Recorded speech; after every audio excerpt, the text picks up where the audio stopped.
All right, Brian. Yeah. Can you make me a gold standard Jianbing? I can. Well, my name's Gold already, so we're getting off to a good start. All right.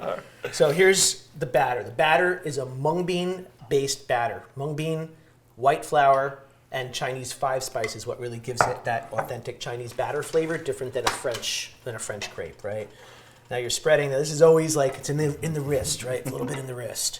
And when you make it, if it's not the right size or there's holes, don't worry, because you're gonna be able to fix that with the egg. Got it. Right? Now, typically it's 1 egg, but you can do 2 eggs for extra protein. Yeah.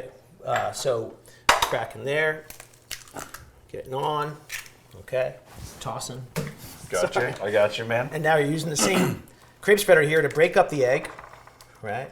And now this is where, once you break it up a bit, this is where you can gently increase the size of the crepe or make it more circular, cover any holes or whatever you might have right? I dig it. Right, so you're getting that nice marbly yellow and white that's going around there, okay? And all that time the crepe is kind of cooking. So what's your crepe pan on? Are you high, medium, low, or full blast? This is technically on low. This one's pretty strong, so Okay. you definitely don't want to burn it, but that's the gentle measurement there. So each machine's going to be different. And it doesn't have to be a crepe machine. Understand. This can be a flat top griddle too. Okay. So you can even use just like a cast iron pan, a cast iron skillet, as well. But the open edge makes it easier to get in there and flip, right? Right. This is just sesame seeds. You can use black sesame seeds or white sesame seeds or a mix, right? Then you're taking the scallion, chopped up scallion, you're sprinkling it around, okay? And you're getting that nice color scheme there, okay? Now comes the flip, if you will. So you just want to make sure that the whole thing's nice and loose, that the middle's not stuck, and then you're going to get ready for, well, kind of call it the 11 and 2 on the clock, or the 10 and 2, if you will, right? It's like you're driving. Like you're driving. Because you're driving. You're driving the hell out of this driving Bing. Bing. Yes. Nice. Right. Driving Miss Bing.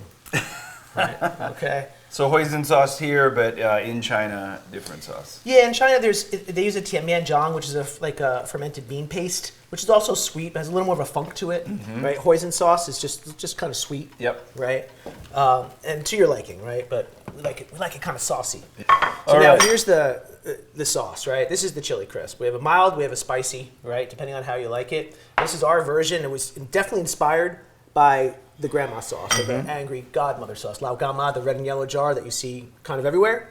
So we made our own version. When we opened our first Bing restaurant in Hong Kong, we were just going through tons of glass jars of that stuff. We're like, why are we doing that? It's a waste, right? We should make our own version with a mesh size where it's easier to spread, first of all, and then it had all natural ingredients, no preservatives, and just a flavor profile that we kind of wanted to be our own.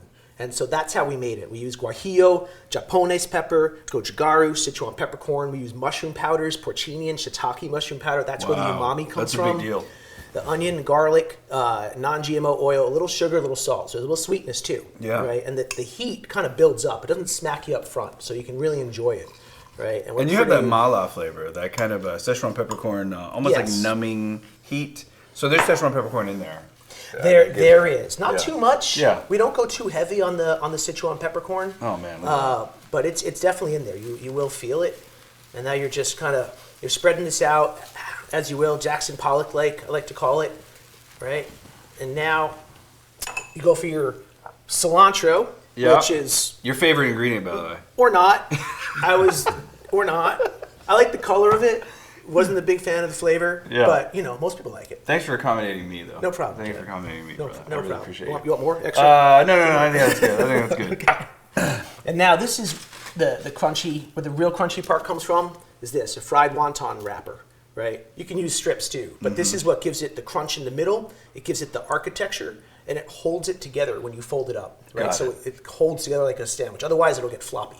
The breakfast one is just like that, vegetarian. But when we opened our kiosks in Hong Kong and New York, people wanted this more as lunch. Actually. Oh yeah. Not breakfast, like lunch and dinner. So you have to beef it up. Yep. Literally. Yep. Like so. The first thing we came up with was a Peking duck Bing, shredded roast duck or shredded Peking duck. So good. As your protein in there. But we did drunken chicken Bing, we did General Tso's Bing. You can do spinach tofu Bing. Oh, it sounds lovely. You can just, fill it up however you want. Any kind of protein. Yeah. And now this is the assembly, the fold, right? So you're basically turning it into a sandwich at this point, folding it over, right?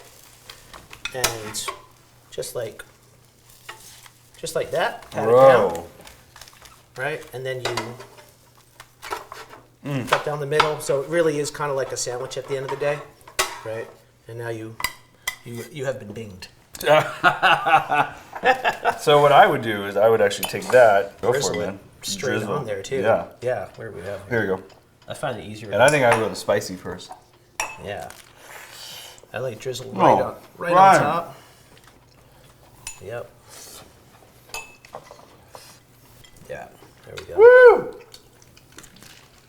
Savory, spicy, sweet. That garlic hits, that crunch hits. It's so great, dude. You created some magic right there.